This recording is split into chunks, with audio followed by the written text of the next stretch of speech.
Hello everyone, welcome to my YouTube channel Kashyap की कश्ती। कैसे हैं आप लोग? उम्मीद करता हूँ आप सब लोग ठीक होंगे। आज मैं पबजी बैन पे वीडियो बनाने वाला था। कल रात फिर से मोदी गवर्नमेंट ने एक डिजिटल स्ट्राइक किया है चाइना पे। चूँकि चाइना अपने चाल से बाज नहीं आ रहा है, वो बार बार भारत को उकसा रहा है, तो इंडिया ने फिर एक बार डिजिटल स्ट्राइक करके और 118 ऐप्स को, चाइनीज़ ऐप्स को बैन कर दिया।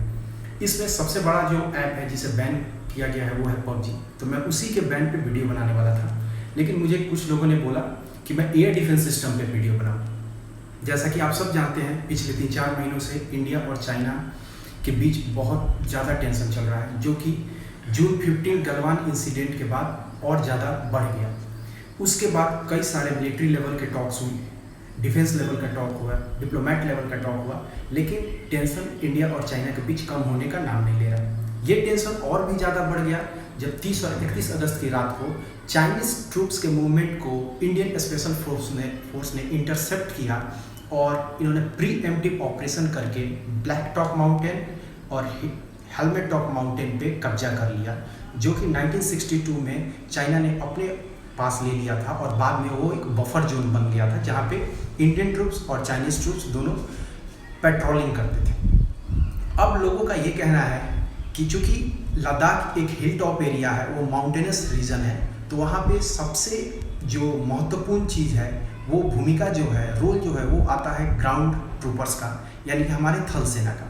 उसके बाद आता है रोल हमारे एयरफोर्स का।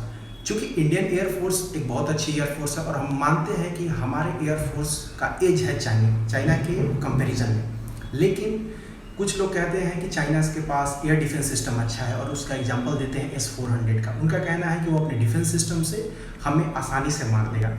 तो मैं आज एक एक करके दुनिया में जितने भी अच्छे डिफेंस सिस्टम हैं उन सब के बारे में आपको बताऊंगा। साथ ही साथ चाइना का S-400 के बारे में आपको बताऊंगा। चाइनीज़ S-400 को हम कैसे डिसीव कर सकते हैं, कैसे उसको भी हम उससे बच सकते हैं, उसके बारे में बताऊंगा। साथ ही साथ इंडिया ने अमेरिका के थार्ड और इजराइल के आयरन डोम को ना खरीद के जो रसिया के S-400 खरीदने का जो फैसला लिया है वो कितना सही है, मैं इसे भी बताऊंगा। तो चलिए, सबसे पहले मैं अपने वीडियो की शुरुआत करता हूं S-400 से। आज का हमारा टॉपिक रहेगा, टुडेज टॉपिक रहेगा एयर डिफेंस सिस्टम।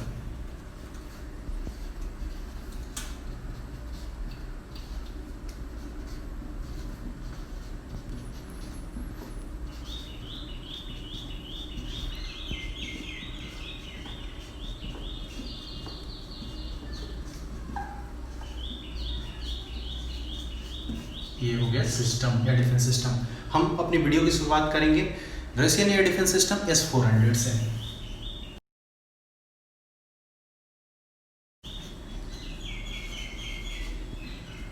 इस S-400 का पूरा नाम है सैम 400। इसे हम शॉर्ट में S-400 कहते हैं। सैम का मतलब होता है surface to air missile, surface to air missile. और इस 400 का मतलब है इसका रेंज है, ये रेंज है, इसका रेंज है 400 किलोमीटर। यानी कि 400 किलोमीटर में, 400 किलोमीटर के रेंज में अगर कोई भी दुश्मन देश का एयरक्राफ्ट हो या मिसाइल हो, तो सैम 400 S-400 जो है वो उसे इंटरसेप्ट करेगा और इंटरसेप्ट करके उसे डिस्ट्रॉय कर देगा। S-400, ये जो सैम 400 है, इसे रसिया ने डेवलप किया था, इसे रसिया ने डेवलप किया था 1990 में, और ये S-300 का फैमिली मेंबर है, जिसे अपडेट करके S-400 बनाया गया है। पहले रसिया एयर डिफेंस सिस्टम यूज करता था S-300, जिसे अपडेट करके S-400 बनाया गया। S-300 यानी कि मैं आपको पहले ही बता चुका हूँ, ये रेंज हो गया, तो ये 300 किलोमीटर या 400 किलोमीटर, इसे 1990 में अपडेट करके S-400 बनाया गया। और यही डिफेंस सिस्टम जो है रसिया ने चाइना को दिया है। ये डिफेंस सिस्टम इंडिया ने रसिया से भी खरीदा है, जो कि हमने डिलीवरी हम मिड जून 2021 में एक्सपेक्ट कर रहे हैं। मिड जून 2021 में हम एक्सपेक्ट कर रहे हैं कि हमारे पास S-400 आएगा। अब ये देखते हैं दूसरा मिसाइल सिस्टम जो हमारा है वो है थार्ड।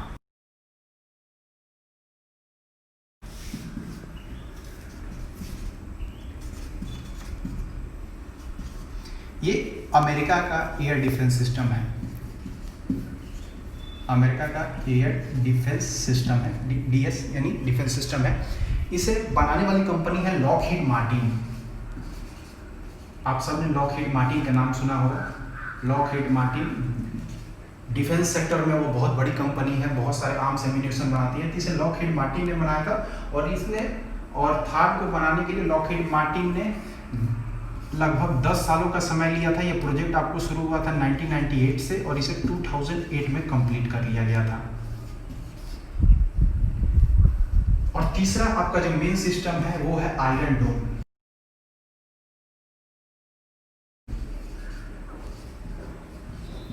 जो कि इजराइल यूज करता है। इसे बनाया भी इजराइल ने है और ये इजराइल के सर्विस में 2012 से है।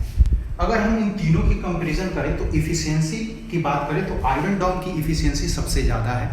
आयरन डोम की इफिशियंसी के बाद S400 और थार्ड में हम कंपैरिजन करेंगे, यानी आयरन डोम की इफिशियंसी बहुत ज़्यादा है, लेकिन आयरन डोम में एक कमी है, इसका रेंज बहुत कम है। आयरन डोम का रेंज मात्र 40 माइल्स ही है, जो कि लगभग आपको 64 किलोमीटर होता है। ठीक है, वहीं भी S400 का रेंज है 400 किलोमीटर और थार्ड का रेंज है 300 किलोमीटर। अब आपको कुछ अंदाजा लग गया होगा क्यों इंडिया ने S400 को चुना आयरन डोम और थार्ड के ऊपर। आयरन डोम का इफिशियंसी बहुत अच्छा है, लेकिन इसका रेंज बहुत कम है, 64 किलोमीटर। थार्ड की इफिशियंसी उतनी अच्छी नहीं है, लेकिन उसका रेंज भी 100 किलोमीटर कम है।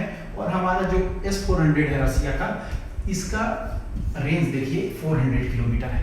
अब मैं आपको बताता हूँ एयर डिफेंस सिस्टम की, ये जो एंटी डिफेंस सिस्टम ये सब है, ये मशीन ये काम कैसे करता है। आइए अब सबसे पहले हम डिस्कस करेंगे S400 के बारे में। S400 एयर डिफेंस सिस्टम कैसे काम करता है।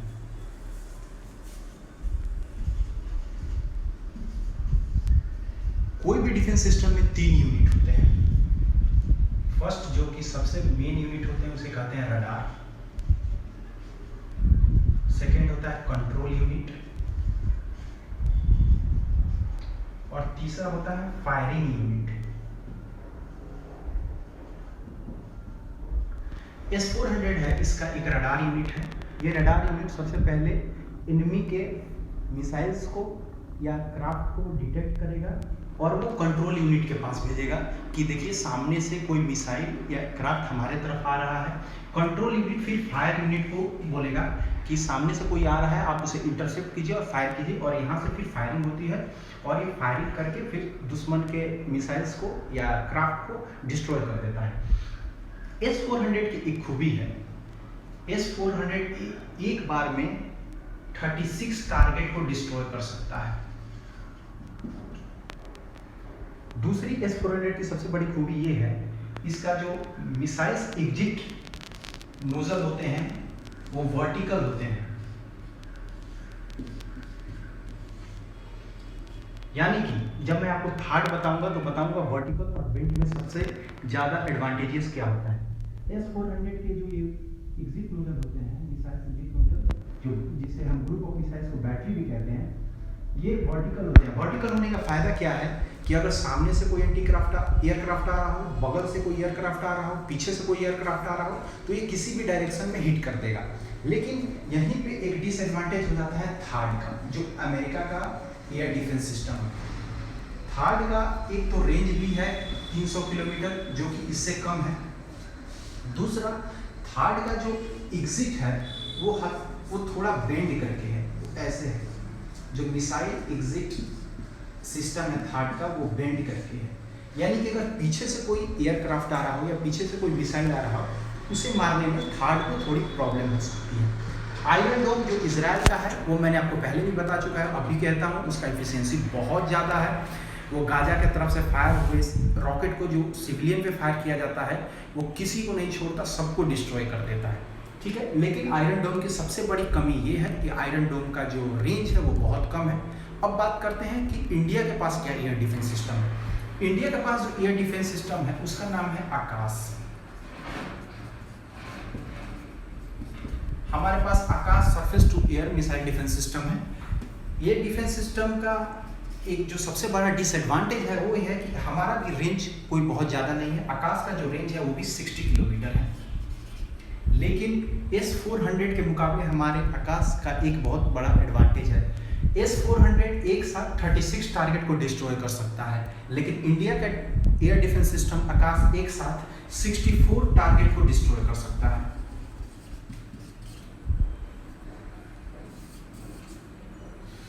अब मैं बताऊंगा आपको कि S400 चाइना के पास जो है उसे कैसे इंडियन फोर्सेस जो है उसे नलीफाई कर सकती है। S400 डिफेंस सिस्टम है, एयर डिफेंस सिस्टम चाइना, उसे इंडियन फोर्सेस कैसे नलीफाई कर सकती है।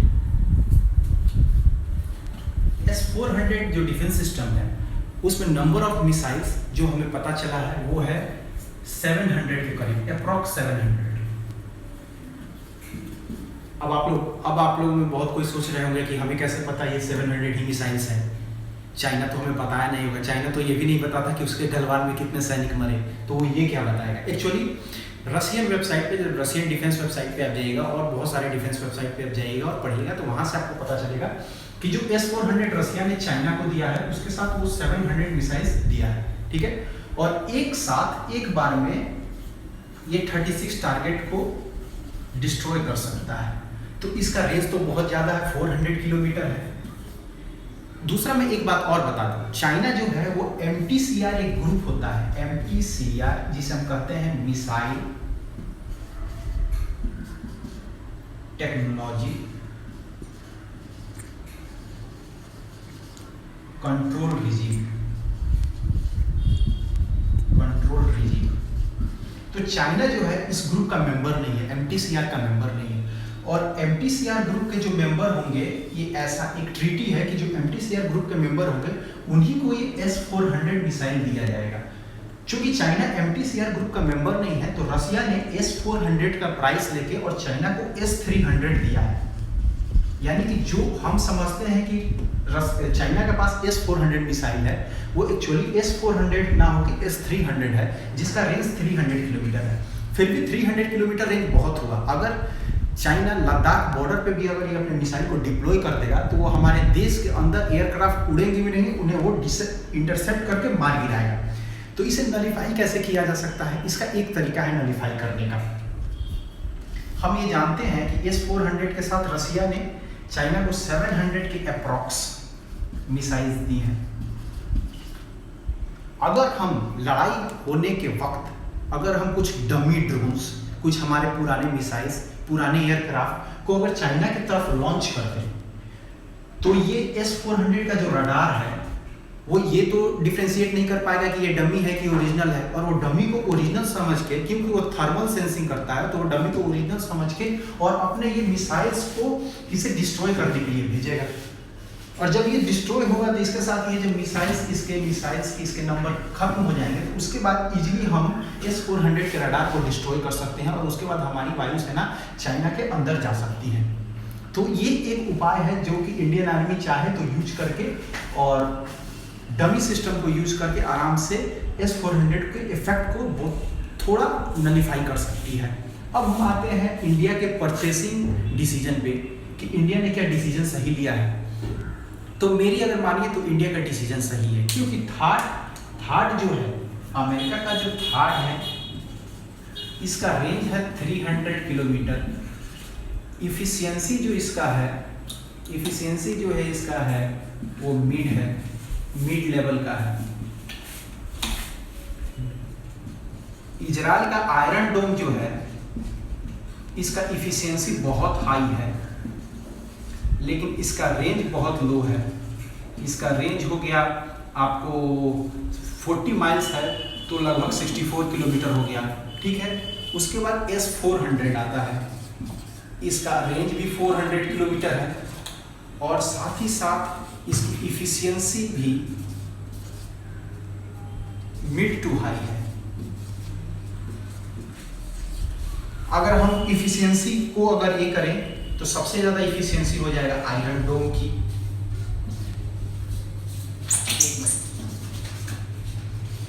सबसे ज्यादा इफिशियंसी हो जाएगा आयरन डोम की।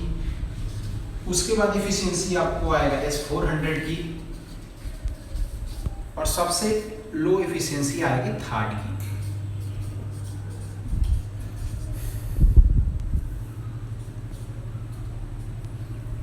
तो इसीलिए इंडिया ने जो ये डिसीजन लिया है कि वो S-400 परचेज करेगा, वो सही डिसीजन है,